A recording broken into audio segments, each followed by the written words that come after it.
muri iki gihe ikoranabuhanga rigenda ritworohereza ubuzima. Alpha Technology iza nk'igisubizo cyizewe ku bibazo byawe byose by'ibikoresho bikoresha amashanyarazi.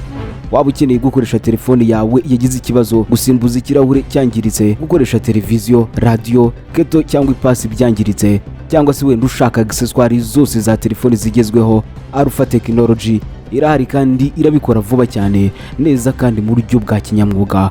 Alpha Technology ntidusana gusa byo gusubiza ubuzima ibikoresho bya electronique, ahubwo turi n'ishuri ry'umwuga kubashaka kwihugura yewe no kwiga ubumenyi bufatika bavana mu bushomeri nko gukora telefoni, televiziyo, radio, ipasi, keto n'ibindi bikoresho bikoresha amashanyarazi, kuko twemera ko ubumenyi ari ishoramari ridapfa. Dufite serivisi z'irembo zitandukanye, dufasha kandi abifuza kode z'ibizambi byo gutwara ibinyabiziga, tubashakira kode z'imboneka rimwe zo mu Busanza.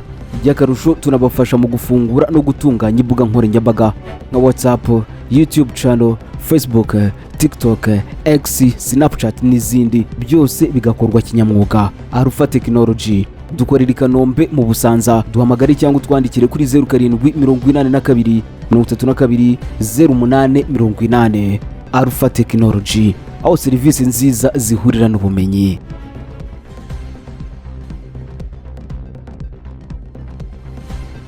Assalamu alaikum wa rahmatullahi wa barakatuh. Tukaba tugiye kurebera hamwe amagambo perezida Donald Trump yatangaje ku kibuga cy'indege ubwo yaraje gufata indege, ubwo yarari ku kibuga cya Florida. Reka twumve ibyo yabasha kuba yatangariza itangazamakuru, dore ko itangazamakuru ritari kumuha agahwemo, aho riri kumuhata ibibazo byinshi ku ntambara Amerika ihanganyemo na Iran. So I think we can do this right here instead of at Doral. We're going to Doral. A lot of you are traveling with me. Doing very well with regard to just about everything, but doing very well with regard to Iran. Again, they want to make a deal. They're decimated. They're having a hard time figuring out who their leader is.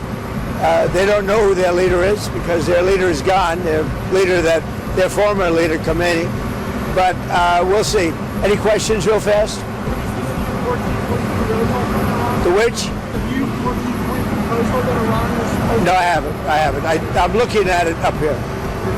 Yeah, I'll let you know about it later. But last night you said we might be better off not making a deal with Iran. Well, I wouldn't have to. I didn't say that. I said that if we left right now, it would take them 20 years to rebuild. But we're not leaving right now. We're going to do it so nobody has to go back in 2 years or 5 years. Mr. President, you also said last night that... They told me about the concept of the deal. They're going to give me the exact wording now, yeah. Mr. President, last night you also said that only like 85% of Iran's missile-making capabilities has been eliminated. Correct. Is that other 15% important? Does the United States need to eliminate that? Well, I'd like to eliminate it, yeah. I'd like to. It'd be a start for them to build up again. And yeah, I would like to eliminate it. Sir, under what circumstances would you restart military strikes on targets? Well, I don't want to say that. I mean, I can't tell that to a reporter. If they misbehave, if they do something bad, but right now, we'll see. But, you know, it's a possibility that could happen, certainly. Mr. President, in your letter to Congress, you said the hostilities in Iran that started have been terminated. How can you say that given that the naval blockade is still being militarily enforced? Well, it's a very friendly blockade. Nobody's even challenging it. Nobody at all is challenging it. Just so you understand, many presidents have been involved in things that are very big. They never had to go through anything with respect to Congress. They considered it to be totally unconstitutional. And the Democrats in Congress that pushed this, and probably a couple of Republicans, they're hurting our negotiating ability, which is infinite right now. And they shouldn't be doing it. It's never happened before. No other president's done it. And I'm not going to be the first. Thank you very much. Go ahead. Do you envision a future where American energy companies are operating inside of Iran, much like... Could be. It could be. I'll tell you what, we have a lot of ships coming up to Texas and Louisiana. It's a line of ships. You saw it in the satellite. We have a line of ships, big ones, 2 million barrels, and they're coming up. I mean, literally hundreds of ships are in line to go to Texas. I mean, they're already started. But we're selling a lot of oil. A lot of oil.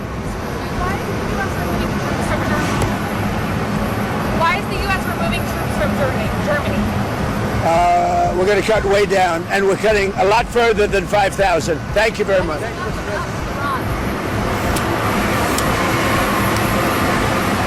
Yes, uwo nguwo akaba ari perezida Donald Trump aho yari ari ku kibuga cya Florida agiye kugira indege, aho abanyamakuru bamuhagaritse bakamubaza byinshi biri kuri Iran. Aravuga ati perezida Donald Trump yavuze ko vuba azasuzuma umugambi Iran iherutse kuboherereza, ariko ko adatekereza ko uwo mugambi wakwemerwa kuko Iran itaratanga igihano gihagije ku byo yakoze, kuko itarahabwa igihano gihagije ku byo yakoze ku bantu no ku isi mu myaka 47 ishize.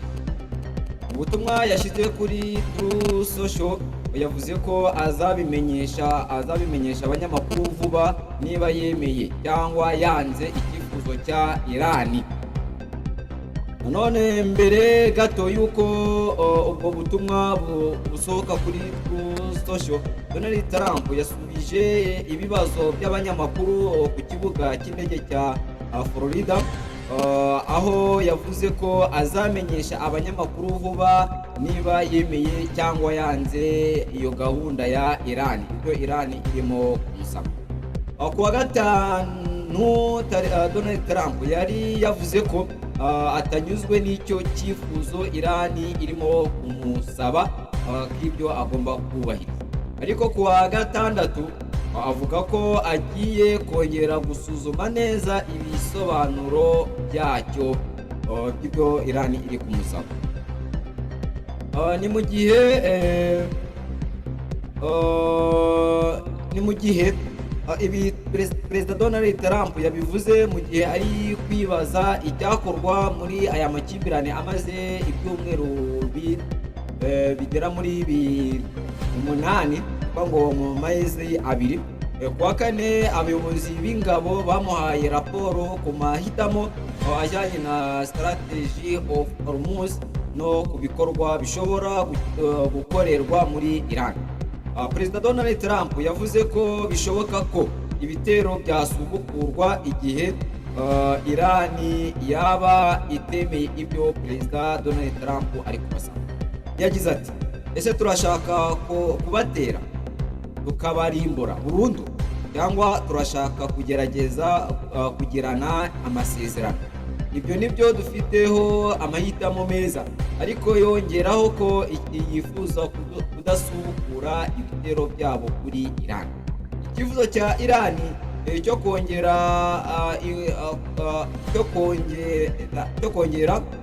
gufungura amazi ku bwato bumwe na bumwe kije nyuma y'uko yari imaze amezi arenga 2 ibuza ubwato bwinshi kunyura muri ayo mazi uretse ubwato bwayo gusa. Na Amerika nayo yashyizeho igitutu cyayo kuri uwo muyoboro w'amazi ku itariki ya 13 Mata 2026. Ku wa gatandatu Donald Trump yavuze ko igitutu cya Leta Zunze Ubumwe z'Abanyamerika kuri Iran ari icy'ubucuti. Abwira abanyamakuru ati, nta n'umwe uri kugihinyuza.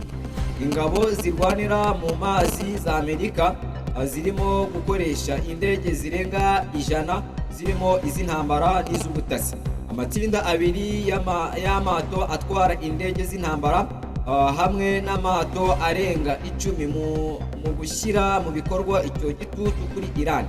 Kwezi gushize ubwato bw'intambara bwa Amerika bwafashe ubwato bw'imizigo bwari butwaye ibendera rya Iran bwageragezaga kurenga kuri iyo nzitizi.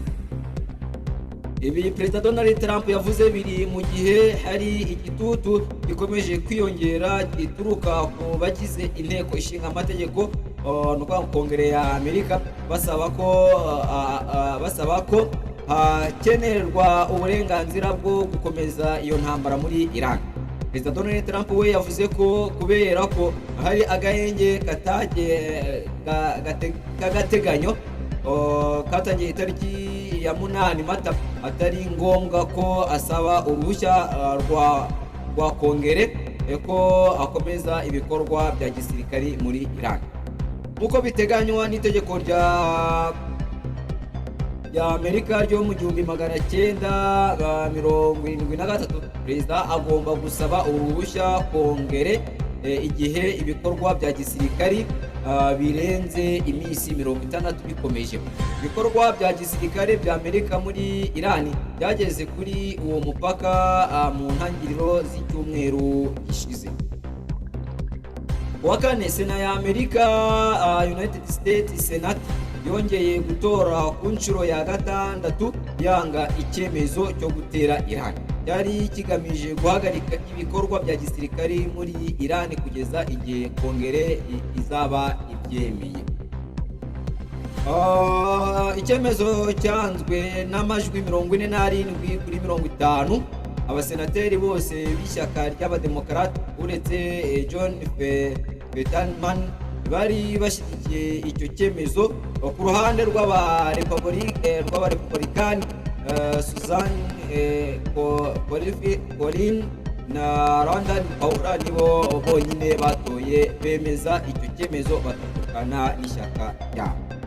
Ibi byose rero nibyo birimo biravugwa muri Amerika ndetse no muri Iran, aho bakomeje kuba bicisha isi yose ubukene mu gufunga umuhora wa Hormuz, ndetse Amerika ikaba iri kubuza Iran kuba yakora intwaro za kirimbuzi nuclear. Ni mu gihe Iran iri kugerageza gukora intwaro za kirimbuzi izi za nuclear mu buryo bwo kwirinda.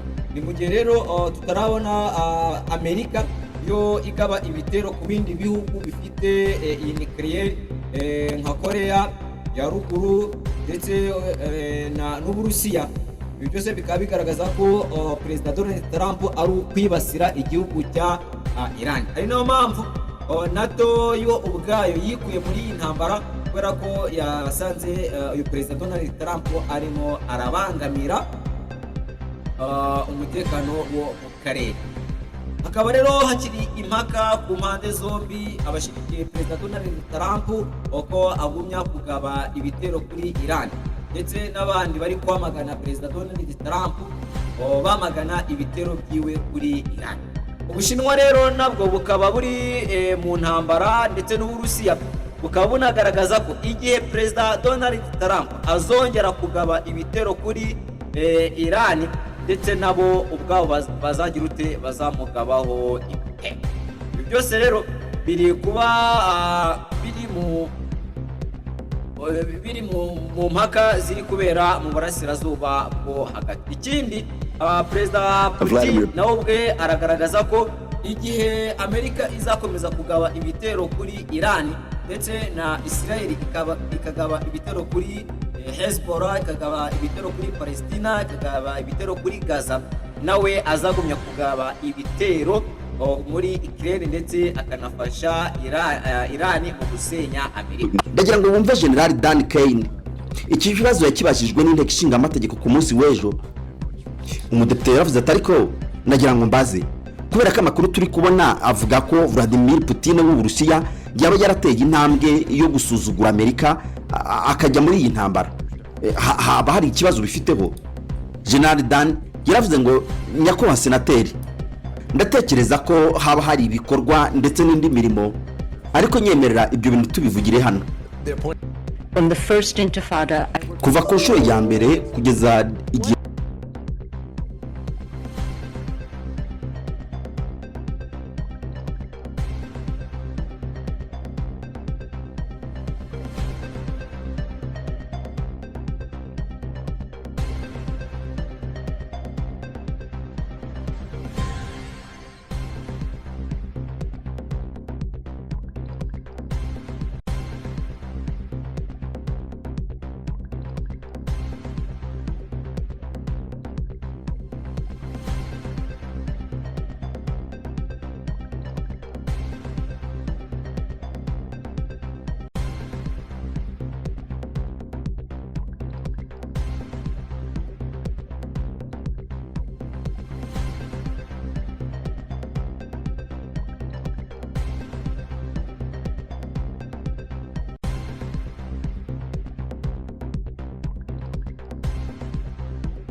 muri iki gihe ikoranabuhanga rigenda ritworohereza ubuzima. Alpha Technology iza nk'igisubizo cyizewe ku bibazo byawe byose by'ibikoresho bikoresha amashanyarazi. Waba ukeneye gukoresha telefoni yawe yagize ikibazo, gusimbuza ikirahure cyangiritse, gukoresha televiziyo, radio, keto cyangwa ipasi byangiritse, cyangwa se wenda ushaka accessoires zose za telefoni zigezweho, Alpha Technology irahari kandi irabikora vuba cyane, neza kandi mu buryo bwa kinyamwuga. Alpha Technology ntidusana gusa byo gusubiza ubuzima ibikoresho bya electronique, ahubwo turi n'ishuri ry'umwuga ku bashaka kwihugura yewe no kwiga ubumenyi bufatika bubavana mu bushomeri nko gukora telefoni, televiziyo, radio, ipasi, keto n'ibindi bikoresho bikoresha amashanyarazi, kuko twemera ko ubumenyi ari ishoramari ridapfa. Dufite serivisi z'irembo zitandukanye, dufasha kandi abifuza kode z'ibizamini byo gutwara ibinyabiziga, tubashakira kode z'imboneka rimwe zo mu Busanza. By'akarusho tunabafasha mu gufungura no gutunganya imbuga nkoranyambaga nka WhatsApp, YouTube channel, Facebook, TikTok, X, Snapchat n'izindi, byose bigakorwa kinyamwuga. Alpha Technology dukorera i Kanombe mu Busanza. Duhamagare cyangwa utwandikire kuri 0782 32 0880. Alpha Technology, aho serivisi nziza zihurira n'ubumenyi.